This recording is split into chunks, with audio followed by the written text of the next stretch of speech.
10 आमदारांवर राज्यसभा जिंकता येत नाही. भाजपचे आमदार गोपीचंद पडळकर यांनी नोव्हेंबर महिन्यात केलेलं हे वक्तव्य. पडळकरांचा हा टोला होता खासदार शरद पवार यांच्यासाठी. 6 दशकांपासून राजकारणात असलेले पवार गेल्या 35 वर्षांपासून संसदेत आहेत.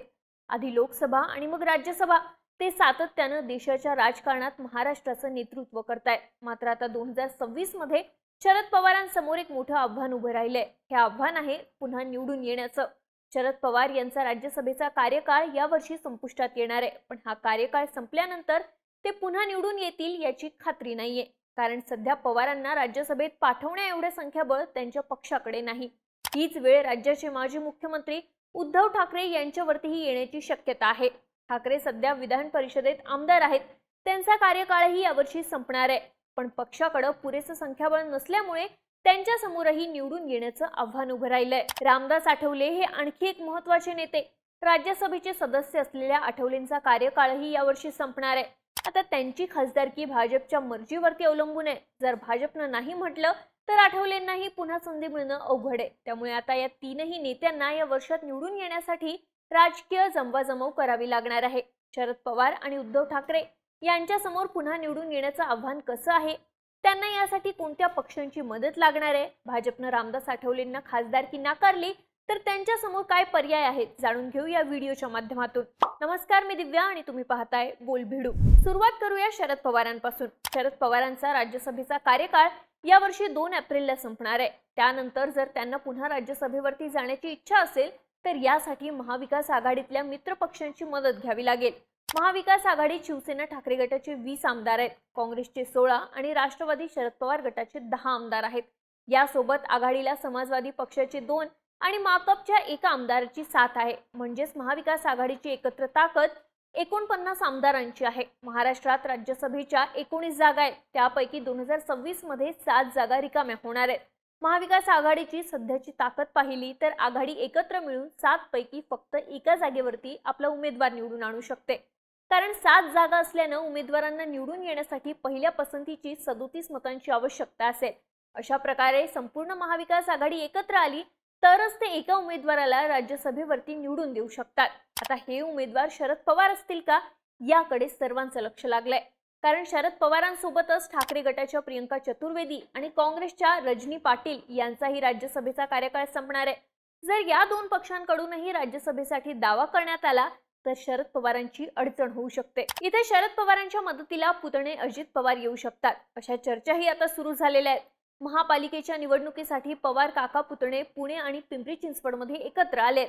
अजित पवारांकडे विधानसभेत 41 आमदार आहेत. जर शरद पवारांसाठी महाविकास आघाडीतल्या आमदारांची जुळवाजुळव झाली नाही तर अजित पवारांचे आमदार त्यांना मदत करू शकतात. पुणे जिल्ह्यात दोन्ही राष्ट्रवादी आपलं अस्तित्व टिकवण्यासाठी एकत्र आलेत. मात्र 4 महिन्यांनी राज्यसभेसाठी गरज लागू शकते. हा विचार करूनच शरद पवार अजित पवारांसोबत जुळवून घेत असल्याच्याही चर्चा होत आहेत. शरद पवार हे सध्या 85 वर्षांचे आहेत. ते आणखी किती काळ राजकारणात राहतील हा प्रश्न आता विचारला जातोय. राज्यसभेचा कार्यकाळ संपल्यानंतर पवार राजकारणातून निवृत्त होऊन तरुण चेहऱ्यांना संधी देण्याचीही शक्यता आहे. अशा परिस्थितीत शरद पवार काय निर्णय घेतील हे पाहणं महत्त्वाचं ठरणार आहे. शरद पवारांप्रमाणेच निवडून येण्याचं आव्हान असणारे दुसरे नेते आहेत उद्धव ठाकरे. ठाकरे 2019 साली राज्याचे मुख्यमंत्री बनले. त्यावेळी ते कोणत्याही सभागृहाचे सदस्य नव्हते. त्यानंतर मे 2020 मध्ये ते विधान परिषदेवरती निवडून आले. 2022 मध्ये एकनाथ शिंदेंच्या बंडानंतर ठाकरेंना मुख्यमंत्रीपद सोडावं लागलं. मुख्यमंत्री पदाचा राजीनामा देताना आपण आमदारकीचाही राजीनामा देऊ असं ते म्हणाले होते. मात्र नंतर त्यांनी आमदारकी कायम ठेवली. आता 13 मे 2026 ला उद्धव ठाकरेंचा कार्यकाळ संपणार आहे. त्यानंतर जर त्यांना विधान परिषदेवरती निवडून जायचं असेल तर अन्य पक्षांची मदत घ्यावी लागणार आहे. विधान परिषदेवरती निवडून जाण्यासाठी पहिल्या पसंतीची 28 मतं आवश्यक असतात. पण शिवसेनेकडे फक्त 20 आमदार आहेत. त्यामुळे उद्धव ठाकरेंना निवडून येण्यासाठी काँग्रेस किंवा शरद पवारांच्या राष्ट्रवादीच्या मतांची गरज लागेल. इथे लक्षात घेण्यासारखी गोष्ट म्हणजे ही निवडणूक गुप्त मतदान पद्धतीने होत असते. त्यामुळे इथं मतं फुटण्याची भीती मोठ्या प्रमाणात आहे. अशा परिस्थितीत पुन्हा निवडून येण्यासाठी उद्धव ठाकरेंचं राजकीय कौशल्य पणाला लागणार आहे. शरद पवार आणि उद्धव ठाकरेंप्रमाणेच रिपब्लिकन पार्टीचे रामदास आठवले यांच्या समोरही पुन्हा निवडून येण्याचं आव्हान आहे. पण त्यांची केस या 2 नेत्यांपेक्षा वेगळी आहे. आठवले सध्या राज्यसभेत खासदार आहेत. त्यांचा कार्यकाळही यावर्षी एप्रिल महिन्यात संपेल. पण त्यानंतर त्यांची खासदारकी भाजपच्या मर्जीवरती अवलंबून असणार आहे. आठवले 6 वर्षांपूर्वी भाजपच्या मदतीनं राज्यसभेत गेले होते, पण तेव्हापासून राज्याचं राजकारण पूर्णपणे बदललंय. आता एकनाथ शिंदे आणि अजित पवारांसारखे नेते युतीत भाजपच्या सोबत आले, त्यामुळे भाजपला आठवलेंची पूर्वी एवढी गरज नसल्याचं दिसतं. विधानसभा निवडणुकीनंतर आठवलेंची युतीत फारशी ताकद राहिली नसल्याचं चित्र आहे. मुंबई महापालिकेच्या निवडणुकीत हे स्पष्ट दिसून आलं. या निवडणुकीत भाजपनं आठवले यांच्या पक्षाकडे साफ दुर्लक्ष केलं, त्यामुळे आता भाजप त्यांना राज्यसभेसाठी पुन्हा संधी देईल याची खात्री नाही. या निवडणुकीच्या माध्यमातून आठवलेंऐवजी भाजप दलित समाजातून नवं नेतृत्व पुढे आणण्याचा प्रयत्न करू शकतो. असं झालं तर आठवलेंचा पत्ता कट होऊ शकतो. आठवले जरी खासदारकीसाठी आशावादी असले तरी हा निर्णय भाजपवरतीच अवलंबून असणार आहे. त्यामुळे शरद पवार आणि उद्धव ठाकरेंप्रमाणेच त्यांच्या समोरही यावर्षी पुन्हा निवडून येण्याचं आव्हान असणार आहे. एकूणच काय तर यावर्षी राज्यातल्या 3 महत्त्वाच्या नेत्यांसमोर मोठं राजकीय आव्हान उभं राहणार आहे.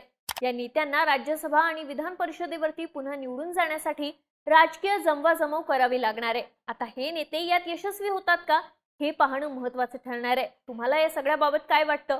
पवार, ठाकरे आणि आठवले पुन्हा निवडून येतील का? तुमची मतं आणि प्रतिक्रिया आम्हाला कमेंट करून नक्की सांगा आणि राजकीय घडामोडी सविस्तरानं पाहण्यासाठी बोलबिडूच्या YouTube चॅनलला सबस्क्राईब करायला विसरू नका.